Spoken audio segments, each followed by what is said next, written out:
وہ بہت سی چیزیں کنٹرول کر سکتا تھا, انہیں سمجھا سکتا تھا, وہ رک سکتے تھے, مگر انہیں روکا نہیں گیا بلکہ بڑھاوا دیا گیا, اور اس کے انجام کے طور پہ ہم نے یہ دیکھا کہ جو کچھ بھی ان کے ساتھ ہوا. آخری ایام میں سر وہ کمپلین کرتے ہوئے دکھائی دے رہے تھے بار بار کہ ان ویڈیوز کو کیوں نہیں روکا جا رہا, حکومتی ادارے کہاں پہ ہیں, کیوں یہ بار بار نشر ہو رہی ہیں جو ان کی ذاتی. سوشل میڈیا پر جو طوفان بدتمیزی ہے, اچھا ذہن میں رکھیں, دنیا میں جو چیز بھی نئی آتی ہے پہلے وہ ابیوز ہوتی ہے.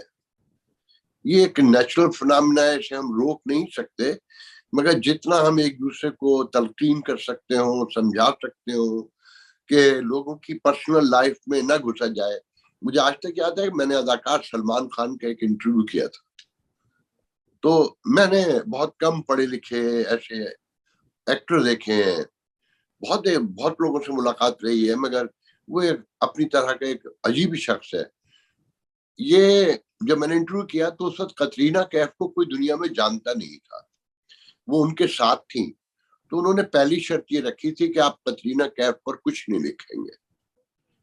تو جب میں نے کوشچن کیا تو he was around at that time 42 what I remember, تو میں نے سوال کیا کہ لوگ کہتے ہیں 42 سال کے ہو گئے, مختلف سکینڈل آتے رہتے ہیں, شادی نہیں کرتے. تو اس نے کمال بڑی نرماہٹ سے جواب دیا کہ پتہ نہیں کیوں ہم میچور نہیں ہو کے دیتے, اتنے سویلائز ہو گئے ہیں, ابھی بھی لوگوں کے بیڈ روم میں جھانکنے کی کوشش کرتے ہیں. مطلب اس سے بڑا تھپڑ نہیں ہو سکتا تھا. میرا سوال اپنی جگہ, مگر اس کا جواب ایک تاریخ ہے اس میں پوری. تو ہم اپنی سیاسی نظریاتی مخالفت میں مختلف زندگی کے بہت سے معاملات پر میں صوبیہ سے الگ ہو سکتا ہوں, صوبیہ مجھ سے ہو سکتی ہیں, تو لوگوں کی ذاتی زندگی میں نہیں جھانکنا چاہیے. بہرحال ہمیں آگے بڑھنا چاہیے. بجٹ پر آپ گفتگو کر رہی تھی, آپ کا آخری جملہ کیا تھا, میں نے غور نہیں کیا, تو اگر آپ وہ دوہرا دیں. جی سر, بار بار اسی حوالے سے بات کی جا رہی ہے. مہنگائی آپ دیکھیں گے کتنی زیادہ, تو سوشل میڈیا پہ بھی اور لوگوں سنجیدہ حلقوں کی طرف سے کہا جا رہا ہے کہ حکومتی اخراجات میں بھی کمی لائے. آپ تجزیہ جب پیش کر دیں گے تو اس کے بعد ہمارے پاس ایک ویڈیو بھی ہے جس میں ہم نے لوگوں سے اس حوالے سے رائے بھی لی ہے. پہلے ویڈیو نہ دکھا دیں آپ, میں بھی ایکسائٹیڈ ہوں دیکھنے کے لیے. ٹھیک ہے, پہلے ویڈیو دیکھ لیتے ہیں اور اس کے بعد آپ تجزیہ پلے کریں. پاکستانی حکومت IMF سے ہر سال $2 ارب کا قرضہ لیتی ہے, لیکن وہی حکومت سالانہ اپنے صرف 1% ایلیٹ کلاس کے مراعات پر $4.7 بلین خرچہ کرتی ہے. پاکستان کے ہر جج, جرنیل, بیوروکریٹ اور سیاسی وزیروں اور مشیروں کو لامحدود آسائش اور مراعات حاصل ہے, اور اس لامحدود آسائش اور مراعات میں ان کو فری پیٹرول اور CNG کی سہولت بھی حاصل ہے. مثال کے طور پر ایک منسٹر کو 800 لیٹر سے لے کر 1000 لیٹر تک پیٹرول کی اجازت ہے. اس طرح ججز صاحبان کو 500 لیٹر سے لے کر 1000 لیٹر تک پیٹرول دیا جاتا ہے. اس طرح پاک فوج کے ہر بریگیڈیئر کے پاس گاڑی ہوتی ہے, ان کو بھی POL الاؤنسز دیا جاتا ہے, ان کی گاڑیوں کا خرچہ سرکاری خزانے سے دیا جاتا ہے. اس کے علاوہ جو ڈسٹرکٹ لیول کی مشینری ہے جس میں ڈپٹی کمشنر شامل ہے, اسسٹنٹ کمشنر ہے, ایڈیشنل ڈپٹی کمشنر ہے, DPOs ہے, SDOs ہیں, اور جتنی بھی آپ کی ڈسٹرکٹ لیول کی مشینری ہے ان کو سرکاری خزانے سے ہر ماہ مفت پیٹرول دیا جاتا ہے. کسی کو 400 لیٹر الاؤڈ ہے تو کسی کو 500 لیٹر الاؤڈ ہے. کسی کے زیر استعمال ایک گاڑی ہے تو کسی کے زیر استعمال 3 گاڑیاں ہیں. کوئی کسی کے بچے اس میں شمالی علاقہ جات کی سیر کو جاتے ہیں اور کسی کی بیوی اس کو شاپنگ کے لیے استعمال کرتی ہے.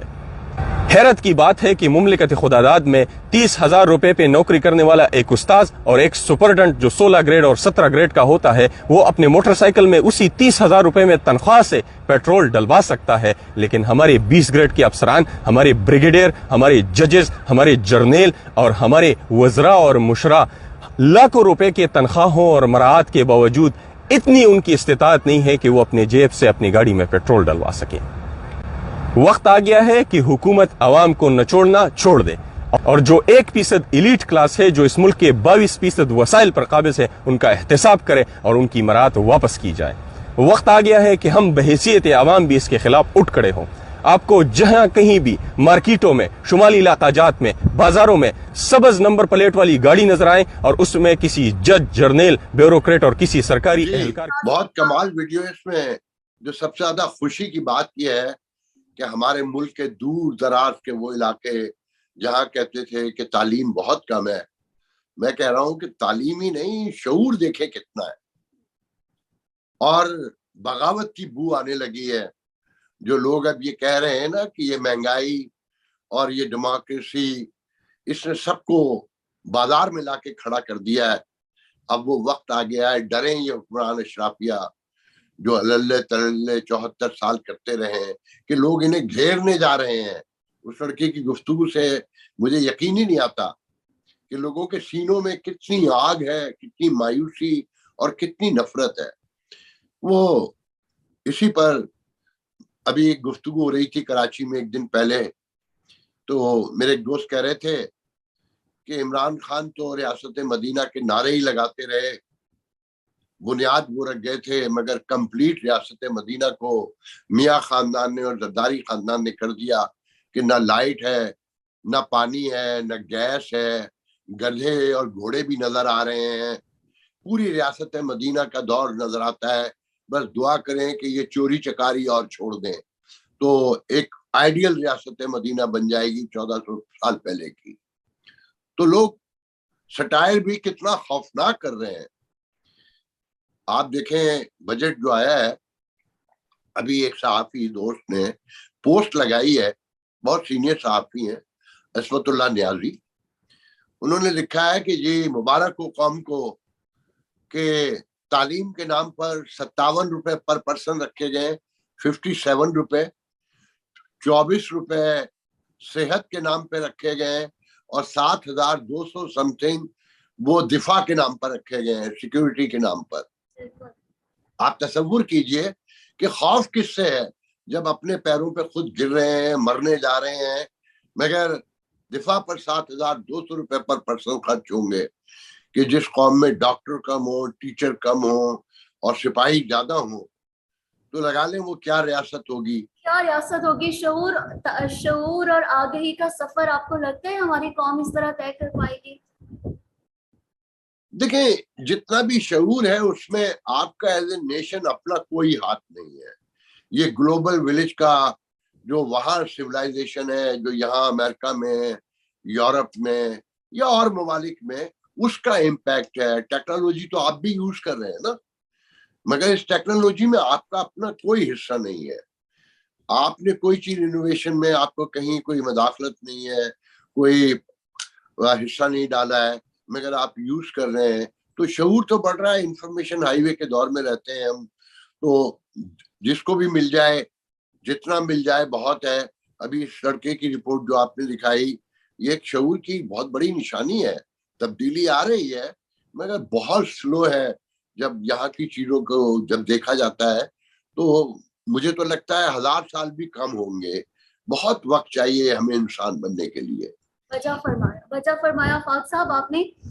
بجٹ آنے سے کچھ دن پہلے بھی عوام کی طرف سے کہا جا رہا تھا کہ یہ جو بجٹ آئے گا یہ IMF دوست بجٹ ہوگا، اور آج تنخواہوں کے اندر اضافہ کیا گیا، پینشنز میں اضافہ کیا. شہباز شریف صاحب نے جب حکومت سنبھالی تھی تو اس سے فوراً سے انہوں نے اپنے جوشے کی دعوت میں بڑے دعوے کیے تھے، واپس لینے پڑے. اگین ابھی اس وقت 71.59 بلین ہمیں درکار ہوں گے. کہاں سے آئیں گے یہ جو تنخواہوں میں اور پینشنز میں اضافہ کیا گیا؟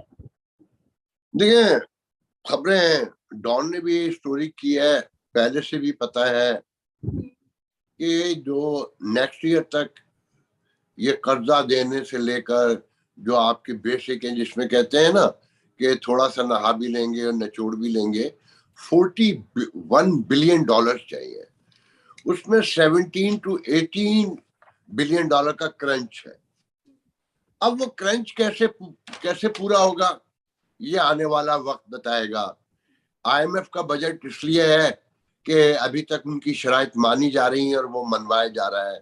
اس پہ بھی میں آپ کو ایک تاریخی واقعہ سنانا چاہوں گا کہ آپ نے سنا ہوگا کہ کل IMF نے کہا ہے کہ جس طرح بے نظیر بھٹو نے جو انرجی پلانٹ لگائے تھے اس پہ نیگوشیشن کی گئی، ان کے ریٹ کم کروائے گئے. اب جو سی پیک کے تحت چائنا نے لگائے ہیں وہ بھی بہت ہائی ریٹ پر ہیں، تو انہیں بھی آپ نیگوشیٹ کریں، ری نیگوشیٹ کریں. اس میں مجھے یاد آیا کہ تحریک انصاف کی حکومت جب بنی تھی شاہ محمود قریشی نئے وزیر خارجہ بنے، امریکہ آئے، تو اس وقت کے جو سیکریٹری فورن یہاں تھے مسٹر پومپیو، ان سے ملاقات ہوئی 27 منٹ کی. میں نے یہ لیڈ اسٹوری کے طور پہ دیا تھا. پاکستانی میڈیا تو دیتا نہیں ہے ایسی خبریں کیونکہ اسے الاؤ نہیں ہے، اور پھر خیر مسترف نہیں جاؤں گا. تو اس 27 منٹ کی ملاقات میں 21 منٹ صرف اور صرف سی پیک بات ہوئی، اور مسٹر پومپیو نے شاہ محمود قریشی سے کہا کہ آپ برباد ہو جائیں گے.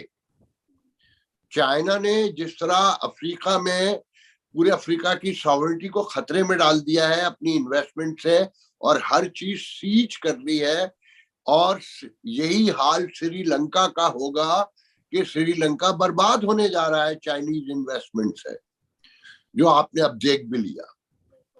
مجھے یاد آیا کہ جب یہ خبر مجھے ایک بہت سینئر ڈپلومیٹ نے دی جو اس وقت کہیں ایمبیسڈر ہیں پاکستان کے، تو انہوں نے کہا کہ جی ہم نے پوری پریزنٹیشن دی کہ نہیں آپ کی معلومات صحیح نہیں ہے، ہمیں بہت سافٹ لون ملے ہیں، اور بہت ہی لو مارجن پر، لو ریٹ کے اوپر ہمیں یہ پلانٹ ملے ہیں. مگر انہوں نے کہا کہ نہیں، آپ غلط کہہ رہے ہیں، یہ آنے والے دن آپ کو بتائیں گے کہ آپ کے ساتھ کیا ہونے جا رہا ہے. اس وقت کسی نے بادر بھی نہیں کی یہ بات. تو مجھے اس وقت ایک بات اور یاد آئی کہ ابراہیم مصطفیٰ نام ہے، شاید یہاں نیو یارک ٹائم میں لکھتے ہیں وہ، تو میں نے ان کا ایک آرٹیکل ٹرانسلیٹ کر کے خود بھی چھاپا تھا، اور میں نے پہلے پڑھا یقیناً نیو یارک ٹائم میں. تو وہ بہت بڑے سنڈیکیٹڈ کالم نگار ہیں، ایک ساتھ سینکڑوں جگہ چھپتے ہیں، اور افریقہ میں بھی کہیں چھپتے ہیں. تو انہوں نے کالم لکھا تھا کہ اب حال یہ ہے افریقہ کا کہ میرا کالم وہاں نہیں چھپ سکتا کیونکہ میڈیا بھی چائنا نے بائی کر لیا ہے. تو چائنیز جو ہے وہ اپنی اماؤنٹ کے لیے، ان کے یہ جو ہم کہتے ہیں نا کہ ہمالیہ سے اونچی ہماری دوستی ہے اور سمندر سے گہری ہماری دوستی ہے، چائنیز کاروبار میں اس حد تک ہے کہ کوئی سوچ بھی نہیں سکتا. وہ آپ کا سانس نکالنے کے بعد بھی اگر انہیں پیسے ملنے کی امید ہو تو وہ آپ کا سانس نکال دیں گے اور پیسے لے لیں گے. صحیح کہہ رہے ہیں. اور میں آپ سے ریکویسٹ کروں گی کہ آگے ہم کسی دن اس حوالے سے گوادر، سی پیک اور یہ سب پہ ہم اسپیشلی ایک شو کریں، ایک انویسٹیگیٹو ضرور کریں گے. تو یہ تو ہو گیا. بہرحال گفتگو شاید آپ یہ کر رہی تھیں، یہ سوال کر لیں. میں یہاں آپ سے یہ سوال کروں گی کہ آپ کو ایسا لگتا ہے کہ امریکہ جو پاکستان کا بہت دوست، بڑا کلوز فرینڈ بننے کے دعوے کرتا ہے، تو آپ کو ایسے لگتا ہے کہ مالیاتی ادارے IMF کے پیچھے چھپ کے پاکستان کے خلاف شرائط جو ہیں وہ منواتا ہے؟ دیکھیں بہت اچھا سوال ہے آپ کا، یہ کمال سوال کہوں گا میں. یہ پاکستانی ریاست، اس کے بارے میں کہا جاتا ہے کہ 2000 میں بینک کرپٹ ہو گئی تھی. جب مشرف آئے تھے تو آلموسٹ بینک کرپٹی کے پاس ہی تھی، اور کچھ لوگ دعویٰ کرتے ہیں ٹیکنیکلی ہم 2000 میں بینک کرپٹ ہو چکے تھے. ہمارے خطے میں جب جنگیں ہوتی ہیں، جب امریکن ویسٹرن انٹرسٹ ہوتا ہے تو بہت پیسہ آتا ہے. ضیاء الحق کے دور میں بھی ہوا، پیچھے بھی یہی کہانیاں بیان کی جاتی ہیں. تو میرا ایک نظریہ ہے، یہ تو آنے والی تاریخ ثابت کرے گی کہ یہ بفر اسٹیٹ رشیا کے درمیان، سینٹرل ایشیا، پھر انڈیا کو بھی ڈرا کے رکھنا ہے، بیلنس کرنا. تو یہ ایک نظریاتی اسٹیٹ نہیں ہے، مملکت خدا داد نہیں ہے. میں نے پہلے بھی آپ سے کہا تھا. تو اب دیکھنا یہ ہے کہ بظاہر تو اب کہیں کوئی جنگ بھی نہیں ہو رہی، دور تک نظر بھی نہیں آ رہی. یوکرین جنگ میں سمجھتا ہوں ختم ہو جائے گی جلدی، اور تھوڑا سا ٹائم لگے گا. اگر یہ بڑھتی نہیں ہے، اگر یہ بڑھ جاتی ہے تو پاکستان کی بہت بڑی ضرورت پیش آ جائے گی. اگر امریکہ کو، ویسٹرن ورلڈ کو، میں امریکہ میں بیٹھ کے کہہ رہا ہوں یہ بات، پاکستان کی ضرورت باقی رہ گئی ہے تو آپ پریشان نہ ہوں، آپ کی اشرافیہ کو کھانے کے لیے پھر ملتا رہے گا، اور وہ کہیں نہ کہیں سے بیل آؤٹ کر دیں گے. سعودی عرب سے کروائیں گے، US سے کروائیں گے، فائنینشیل انسٹیٹیوٹ سے کروائیں گے، کروا دیں گے. اور اگر ان کا انٹرسٹ ختم ہو گیا ہے تو پھر بہت برا وقت آنے والا ہے. آنے والے دنوں میں کہتے ہیں ابھی انفلیشن جو ہے آپ کے یہاں 14% ہے, تو چیخیں نکل گئی ہیں. آپ ابھی دیکھیں گے کہ ابھی گیس کی ایک اور ویو آئے گی اس کی قیمت کی, ٹھیک ہے نا. نیکسٹ ایئر تک کہتے ہیں کہ 22% انفلیشن ریٹ ہوگا. تو اصل تو آنے والے دنوں میں پتہ چلے گا نا. اور پھر اس نوجوان کو آپ نے دیکھا کہ وہ کتنے جوش سے کہہ رہا تھا کہ جب یہ گاڑیوں میں باہر نکلیں تو نوٹ کریں کہ یہ کون لوگ ہیں, انہیں روکیں, یہ غلام ہے آپ کے. تو بہت بڑا فساد نہ ہو جائے خدا نہ خواستہ. تو یہ تو آنے والے دن ہی فیصلہ کریں گے کہ امریکہ ہمارا کتنا دوست ہے, پاکستان کا میرا تو نہیں, میں تو جی یہاں رہتا ہوں, میرا ملک تو یہ ہے. تو ابھی تک تو وہی بیل آؤٹ کرتے آئے ہیں. اور اللہ تللے کی بات یہ ہے کہ شہباز شریف کہتے ہیں نا کہ جی ہم, آپ نے بھی بگنی میں کہا, ہم بات کو کہیں سے لے گئے تھے کہ جی وہ کٹ لگانے جا رہے ہیں سرکاری اخراجات میں. 542 ارب روپے رکھے انہوں نے حکومت کو چلانے کے لیے. میں صرف آپ کو ایک بات بتا سکتا ہوں اپنے امریکہ کے ایکسپیرینس سے, کینیڈا اور ویسٹرن ورلڈ میں جو میں نے کونسلیٹ اور آپ کی ایمبیسیز دیکھی ہیں. ہمارے پاس 10 minutes are left, only 10 minutes, اس کے بعد زون اس سے ٹو مچ ٹائم. میں صرف اس میں یہ بتانا چاہتا ہوں کہ یہ آپ کا رک گیا ہے. رک نہیں کیا, ریکارڈ ہو رہا ہے. اچھا ٹھیک ہے. تو میں صرف یہ بتا سکتا ہوں کہ یہ آپ کی فارن منسٹری ہے نا, اس کی کرپشن روک لیں تو میرے خیال میں سال کے جو ہے 20 سے 25 ارب روپے بچ جائیں گے. آپ اندازہ اس سے لگا لیں کہ جو نیو یارک میں کونسلیٹ ہے اس کے پاس $50 بلین کے 3 اپارٹمنٹ ہیں. 20 سے 25 ملین کا جو اپارٹمنٹ میں, اس سے تو کونسل جنرل رہتی ہے جس کا گریڈ میرے خیال میں 19 سے 20 ہوتا ہے. اور وہ اگر آپ اپارٹمنٹ دیکھ لیں تو وہ ایک ہیوج کہنا چاہیے کہ مینشن ہے. اس قوم کو دیکھیں, بھکاری جو خوش ہو رہی ہے. کل ہی کی خبر ہے کہ جنوبی کوریا سے حکمرانوں کی شاکرچیاں نہیں کنٹرول میں آتی. رائٹ. ایک ابھی خوشی دکھائی جا رہی ٹیلی ویژن پہ کہ جنوبی کوریا جو کبھی ہم سے سیکھنے آیا کرتا تھا اکنامک کے حوالے سے, وہ اب ہمیں $1 بلین کا قرضہ دیا جا رہا ہے. تو ڈم کر کے ٹیلی ویژن دکھا رہے ہیں کہ ہمیں $1 بلین وہاں سے بھی آنے والے ہیں. سر میں ایک بات یہاں پہ ایڈ کروں گی, یہاں آپ ایک بات اسی کے ساتھ ایڈ کروں گی. کل کراچی میں روسی کونسل جنرل کا خطاب ہوا ہے. کونسلیٹ نے ایک پریس کانفرنس کی اور اس کے اندر روسی کونسل جنرل آندرے فیڈروف نے کہا ہے کہ پاکستان اگر ہم سے کہے گا تو روس جو ہے وہ سستا تیل دینے کے لیے تیار ہے. ہاں یقیناً میں نے دیکھی ہے وہ خبر کہ گندم کے لیے بھی, اس کے لیے بھی. اور مفتہ اسماعیل نے کہا ہے کہ ہم بات کرنے جا رہے ہیں اسپیشلی گندم کے حوالے سے اور تیل کے حوالے سے. دیکھیں مجھے نہیں پتا کہ ویسٹرن ورلڈ جہاں سے آپ نے صحیح معنوں میں ہیلپ لینی ہے, جو فائنینشیل انسٹیٹیوٹ ہیں یا IMF, ورلڈ بینک, جتنے بھی ہیں سب وہی کنٹرول کرتے ہیں. اور ان سے ریلیٹ اور جو فنڈنگز ہیں وہ الاؤ کرتے ہیں نہیں کرتے ہیں, یہ آنے والا وقت بتائے گا. مگر دیکھیں حالات یہ ہیں کہ کہا جا رہا ہے کہ $150 پر بیرل ہونے جا رہا ہے. کل یہاں پر ایک ساتھ 50 پیسے بڑھے ہیں, 50 سینٹ. 50 سینٹ مین آپ کے 100 روپے گیلن پر.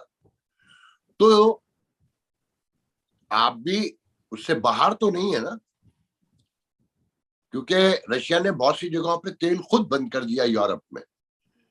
تو اگر یہ پرائسنگ اسی طرح بڑھتی ہے اور آپ کو سینکشنز کا بھی خطرہ ہو, آپ خرید بھی نہ پاتے ہو, تو میں اس پر زیادہ نہیں بات کر سکتا کہ میری اتنی نالج نہیں ہے کہ ہم کتنی فٹنگ رکھتے ہیں. ہم اپنے پیروں پہ کھڑے ہو کر ایز اے پاکستانی, میں کہہ رہا ہوں یہ بات, ایز اے امریکن میں تو بڑی مشکل میں ہوں کہ میں امریکن سٹیزن ہوں, پاکستان میں پیدا ہوا ہوں, تو دونوں میرے ملک ہیں. بہرحال یہ تو آنے والے دن بتائیں گے کہ اس میں کیا ہوگا. میں آخر میں آپ کے میرے خیال میں ٹائم ختم ہو گیا ہے. میں چاہوں گی کہ آپ اختتامیہ کلمات کی طرف بڑھیں کہ آپ کیا کمنٹ کرنا چاہیں گے. میں یہ کہنا چاہتا کہ شاہین شہبائی نے ایک ٹویٹ کیا ہے کہ انہوں نے اپنا پرانا ٹویٹ بھی لگایا ہے کہ جو ایف آئی اے میں مقدمات ہیں شہباز شریف نواز شریف کے, تو انہوں نے ایک ٹویٹ کیا تھا پہلے جس کا انہوں نے کل ذکر کیا ہے کہ ایان علی کا کیس میں جو انسپیکٹر تھا وہ مارا گیا, ایف آئی اے والا رضوان مارا گیا, راجہ رینٹل جو آج اسپیکر ہیں پرویز, آپ کے کیا نام ہے ان کا پورا,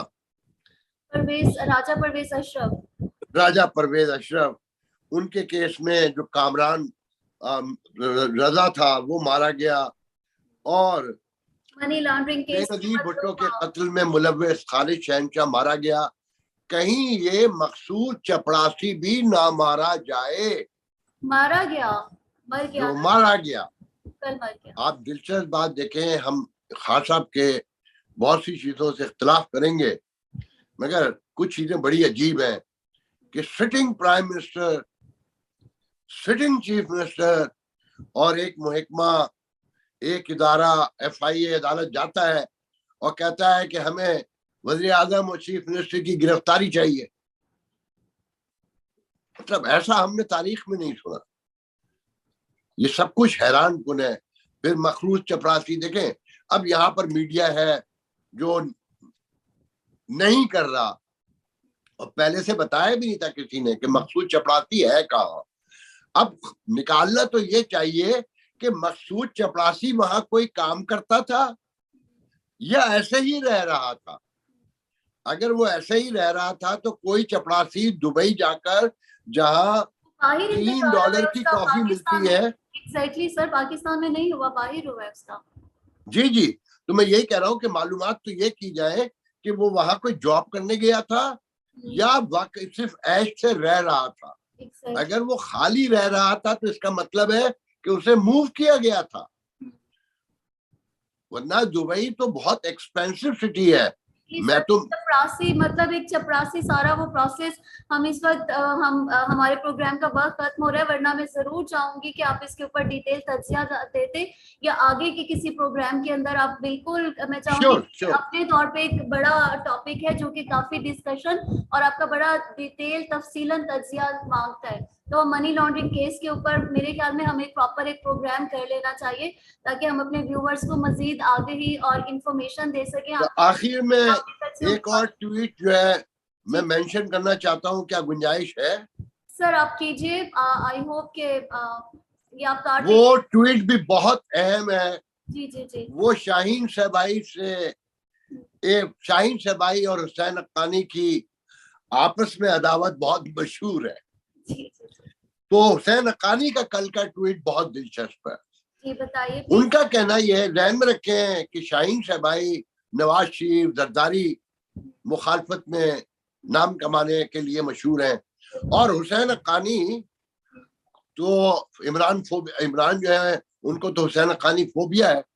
انہوں نے کل ایک ٹویٹ کیا ہے کہ یہ جو فارن فنڈنگ کیس ہے اور یہ چندہ یہاں سے جاتا رہا ہے شوکت خانم کے نام پر, پہلے تو قوانین تو یہاں بہت سارے پہلے سے ہیں مگر کہا جا رہا ہے کہ اب ان قوانین پر عمل ہونے جا رہا ہے, اس کے خلاف تحقیقات شروع ہونے جا رہی ہیں یہاں امریکہ میں بھی.